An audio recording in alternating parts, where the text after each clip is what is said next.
Brazil ফুটবলের সবচেয়ে বড় তারকা নেইমার জুনিয়র স্প্যানিশ জায়ান্ট বার্সেলোনায় 2013 থেকে 2017 পর্যন্ত ছিলেন। অনেকের মতে মেসি রোনালদোর পর ফুটবলের সবচেয়ে সেরা তারকা তিনি।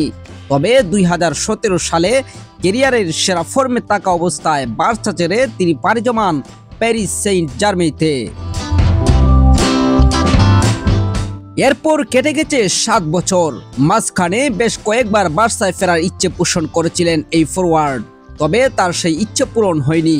এরপর তো ইউরোপেই ছেড়ে গিয়েছেন তিনি, খেলছেন এখন সৌদি ক্লাব আল হিলালে। তবে এত বছর পর আবারও বার্সায় ফেরার ইচ্ছে পোষণ করেছেন এই ফরওয়ার্ড, কিন্তু এবারও তার ইচ্ছে পূরণ হচ্ছে না, কারণ এবার সে স্বয়ং বার্সা কোচ ফ্লিক বেটু দিয়ে বসেছেন। ফুটবলের দলবদলের এক চমকপ্রদ ঘটনার সাক্ষী হওয়ার দ্বার প্রান্তে ছিল ফুটবল বিশ্ব।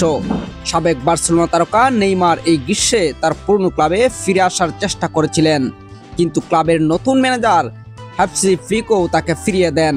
নেইমার বার্সেলোনায় পুনরায় যোগ দেওয়ার চেষ্টা করলেও তার প্রস্তাব দ্রুতই প্রত্যাখ্যান করা হয়, যা তার ন্যু ক্যাম্পে নাটকীয় প্রত্যাবর্তনের সম্ভাবনা কার্যত শেষ করে দিয়েছে।